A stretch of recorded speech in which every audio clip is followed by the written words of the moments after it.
Ok, ¿puedo comenzar? Sí, doctor, adelante. Bien, ven ahí la última clase, ¿no? Inmunidad 3.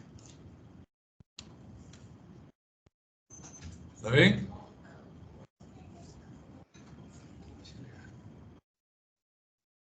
Sí, doctor. Ya, ok. Gracias. Bueno, esta es la última clase de inmunidad que vamos a hacer. Hemos visto todas las células que participan, las enfermedades autoinmunes primarias, ¿no? Mecanismos, etc. Vemos lo que es la tolerancia. La tolerancia es la capacidad del organismo de reconocer sus propios antígenos.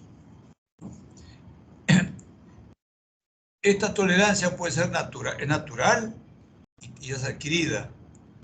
La tolerancia natural, ¿no?, es aquella que nace con el niño. O sea, reconoce sus propios tejidos y se desarrolla en la fase temprana, fetal y neonatal.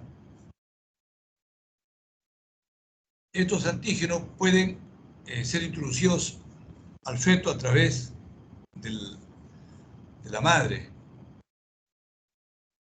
Esto es en cuanto a la tolerancia natural, así es. Esto es propio del individuo.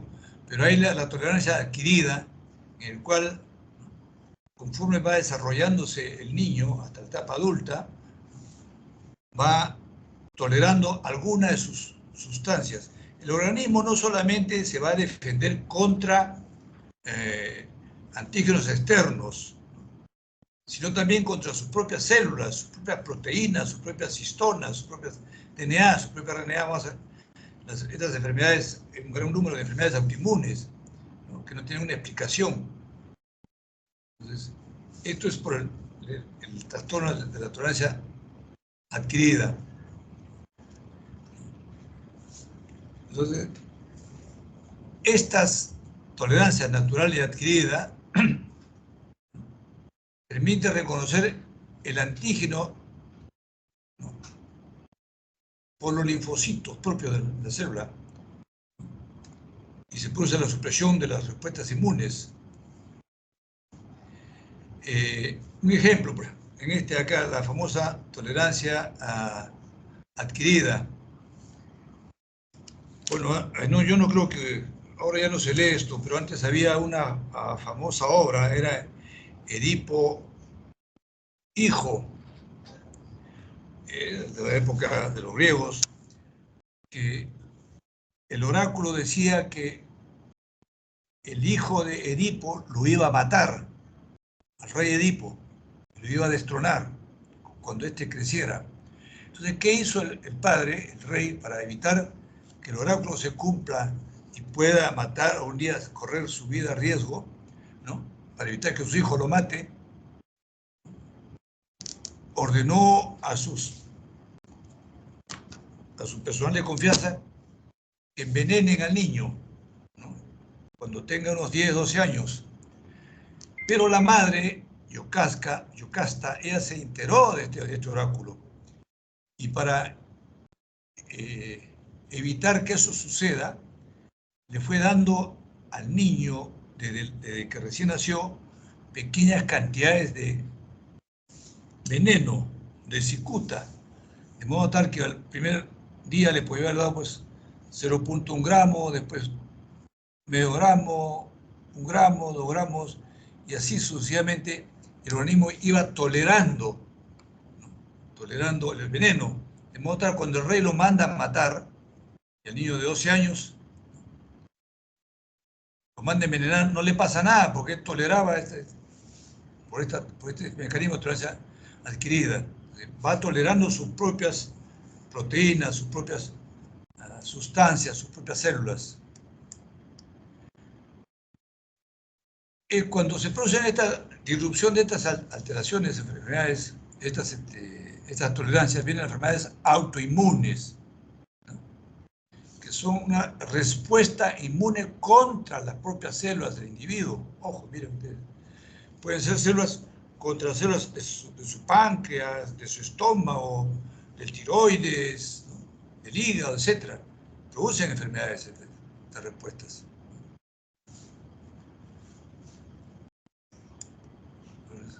¿Qué pasa acá? Esto se da porque hay cambios en el mecanismo inmune.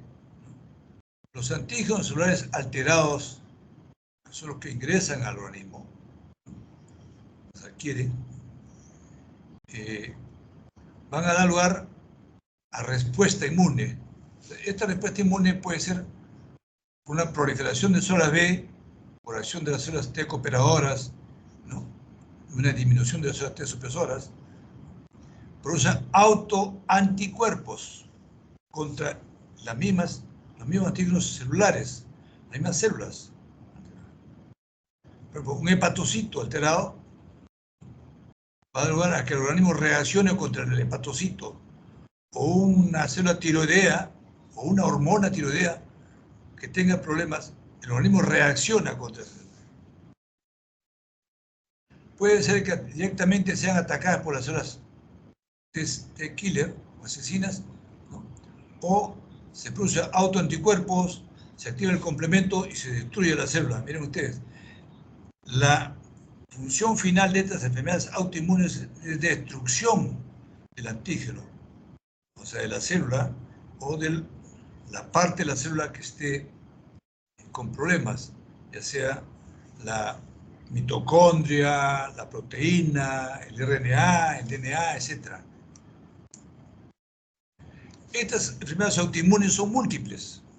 Acá tenemos algunos ejemplos. Por ejemplo, presencia que se formen anticuerpos contra células tiroideas y sus hormonas, o contra el receptor de la hormona estimulante tiroidea. El órgano afectado es el tiroides. Esta reacción, enfermedad autoinmune, por anticuerpos contra estas células o hormonas, ¿no? Se conocen en tiroides con enfermedad de Hashimoto, por eso es tiroides autoinmune, y que va a llevar a lugar a un hipotiroidismo. Y cuando esto se produce un exceso de producción de hormonas, se produce una enfermedad de Graves que lleva al hipertiroidismo. ¿No? Autoanticuerpos contra células parietales. Normalmente en el estómago nosotros tenemos células parietales. Recuerden ustedes las células parietales que son las que secretan, ¿no? El ácido clorhídrico, ¿no? Y el factor intrínseco están en el estómago. Estos anticuerpos contra células parietales van a dar lugar a la anemia perniciosa. Esto es lo más común que nosotros vemos. El niño o el adulto o el joven presenta anticuerpos contra las células sanguíneas. Esto es el anti-A, anti-B, ¿no? Entonces, el órgano son las células sanguíneas afectadas. Cuando se produce la presencia de estos anticuerpos contra estas células, va a dar la anemia hemolítica. Igualmente, cuando hay anticuerpos contra las células de los islotes pancreáticos, en el páncreas da lugar a la diabetes tipo 1.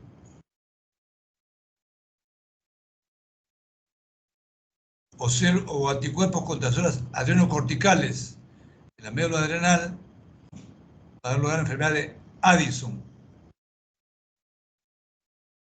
O anticuerpos contra células paratiroideas que afectan paratiroides, da lugar a hipoparatiroidismo primario. Estos casi todos son contra células u hormonas, pero acá es una parte, ¿no?, de la célula, ¿no?, una función de la célula, que es anticuerpo contra los receptores de la acetilcolina. ¿No? Bloquea la receptora de la acetilcolina, este anticuerpo, y afecta el músculo liso, dando lugar a miastenia gravis, grave. Entonces son anticuerpos contra estas células o estos receptores, nos van a dar una serie de enfermedades. Esto sí, por favor, apréndanlo porque acá por lo menos hay una pregunta. La pregunta podría ser, ¿qué anticuerpo, para cambiarlo, qué anticuerpo en la glándula suprarrenal, ¿no?, es el que va a producir la enfermedad de Addison? Entonces, anticuerpos contra las células adrenocorticales.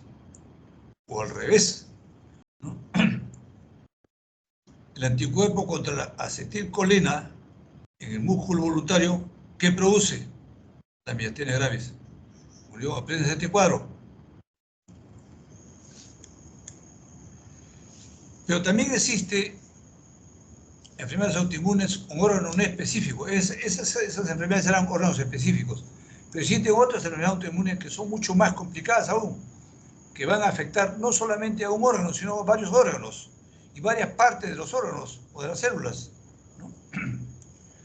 Anticuerpos contra la mitocondria, contra músculo liso, contra componentes nucleolares, ¿no?, contra las inmunoglobulinas u otras proteínas del cuerpo, que pueden afectar hígado, piel, músculo, riñón, endocardio, vasos, cualquier órgano. Cualquier. Por ejemplo, este de acá, anticuerpos contra la mitocondria, llamados anticuerpos antimitocondriales, que afecta el hígado, con los hepatocitos, mitocondria de los hepatocitos. Esto va a dar lugar, acá hay un error. Este es hepatitis, ¿no?, o es, disculpen, cirrosis biliar primaria. Una de las cosas que muchas veces nos decía, doctor, usted ha dicho tal cosa. Sí, pues. Esto es para que ustedes lean, ¿no?, porque no todo lo que está acá está así. Usted tiene que corroborar en sus libros si está así, ¿no? Pero ahora digo, este es cirrosis biliar primaria, que después puede transformarse en hepatitis crónica reactiva, pero la enfermedad es cirrosis biliar primaria, ¿no? Pero cuando existe estos anticuerpos contra muchos componentes, vamos a tener las famosas enfermedades del tejido conectivo, que son varias, vamos a verlas, ¿no? Son varias. La dermatomiositis, la artritis reumatoide, el Sjögren, ¿no?, y a la cabeza de ellos el lupus eritematoso sistémico. Este es el más común de todos ellos. Puede tener, ¿no?, anticuerpos contra cualquiera de estos y en cualquier órgano. El lupus eritematoso sistémico. Esto sí creo que se aprendan este. Lupus eritematoso sistémico tiene anticuerpos contra todo. Van a ver ustedes por qué, ¿ya? Entonces, veamos estas enfermedades autoinmunes. No vamos a revisar todas, por supuesto, sino las más comunes, ¿no? El lupus eritematoso sistémico se produce por una falla del mecanismo regulador que mantiene la autotolerancia. O sea, como no hay autotolerancia controlada, va a empezar a destruir, ¿no?, porque si presenta anticuerpos dirigidos contra el DNA de la célula, contra las histonas, proteínas no histonas, ¿no?, ligadas a RNA, antígenos nucleares, o sea, cualquiera. Estos son anticuerpos contra cualquiera de estas estructuras que van a dar esta enfermedad por una falla en el mecanismo regulador de la autotolerancia.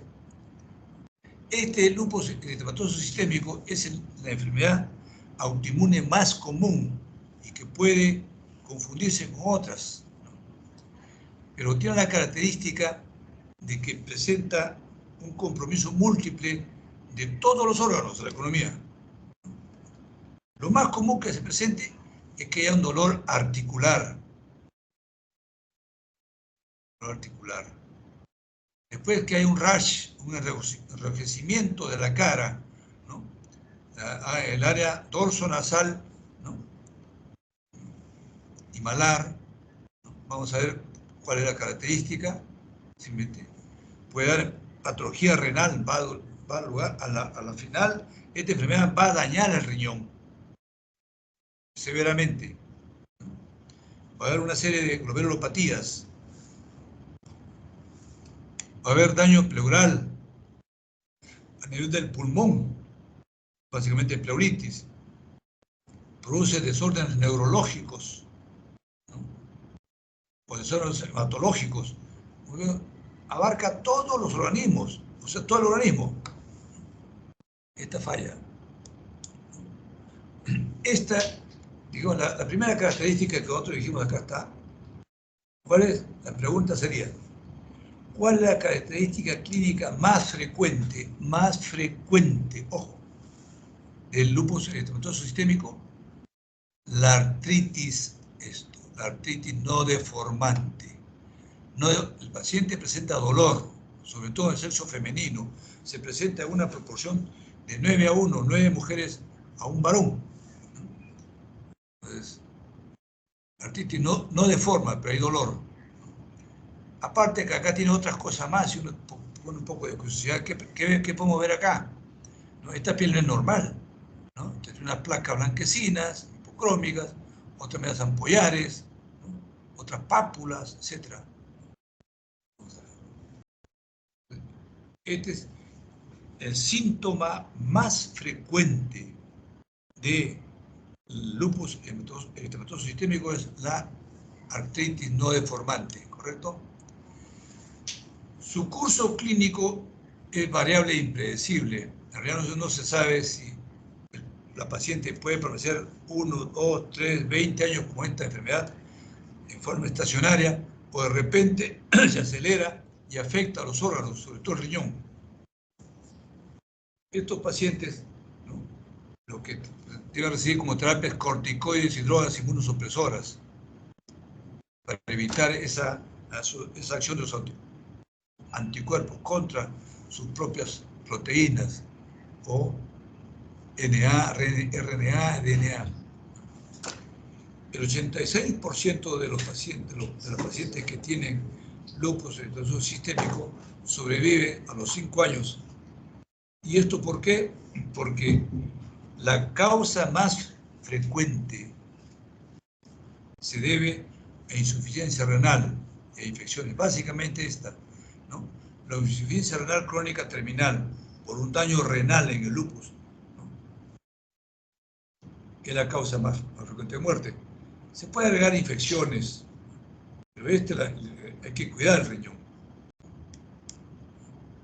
Entonces, ¿qué vamos a detallar? Por si acaso, muchachos, yo no pretendo que ustedes se aprendan de memoria el lupus eritematoso sistémico, porque eso lo van a hacer cuando hagan clínica, sino que vamos a ver algunos ejemplos, qué daños tisulares, ¿no?, presenta y que nosotros como patólogos podemos diagnosticar. En el riñón puede dar cualquier tipo de glomerulopatía, cualquier daño del glomérulo, cualquier tipo de daño. Puede ser una glomerulonefritis difusa proliferativa, una glomerulonefritis focal proliferativa, glomerulonefritis mesangial, glomerulonefritis membranosa. Son términos que ahorita a ustedes los va a marear. No pretendo meterles la cabeza en todo, ¿no? Trataremos en la práctica de ir explicando cada uno de estos, sobre todo esta de acá, que es la más frecuente. El 40 a 50% de los pacientes que muestran daño renal en un paciente con lupus eritematoso sistémico presenta esta enfermedad, glomerulonefritis difusa proliferativa. Quiere decir que el daño es glomerular, difuso, todos los glomérulos están comprometidos, y proliferativa porque proliferan todos los componentes del glomérulo. Vamos a ver ejemplo, ¿no? Vamos a ver ejemplo. Un 10% puede ser glomerulonefritis focal segmentaria, puede ser glomerulonefritis mesangial, focal y proliferativa, glomerulonefritis membranosa. Acá no hay proliferación. Cuando nos toque la clase de glomerulopatías, ahí les voy a explicar esto más detalladamente. Pero solamente quiero que recuerden que el 40-50% presentan esta 10%, ¿no? O mezcla de estos. Y en la piel vamos a tener la característica ale mariposa o rash facial. Este es muy característico. El médico que por primera vez ve esta lesión, muy difícil que subiera en su vida, va a reconocer a una joven con ese tipo de rash y va a decir, esto es probablemente lupus, y le hace sus pruebas y el lupus. Además va a presentar urticaria, bulas, lesiones macropapulares, ulceraciones. Como vimos nosotros, esa paciente que no solamente tenía artritis, sino tenía, ¿no?, varias lesiones más. Básicamente, esta es la más impactante. Acá está. Ese rash en ale mariposa, rash facial, tiene una característica que diferencia de otros rash, porque hay varios tipos de rash faciales, ¿no? Bien característico. ¿Por qué le llaman ale mariposa? Porque se presenta en la región dorsonasal, la región malar, ustedes, región malar, y respeta el surco nasogeniano. Es un típico cuadro de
Un momento, por favor, el doctor ha tenido un pequeño inconveniente.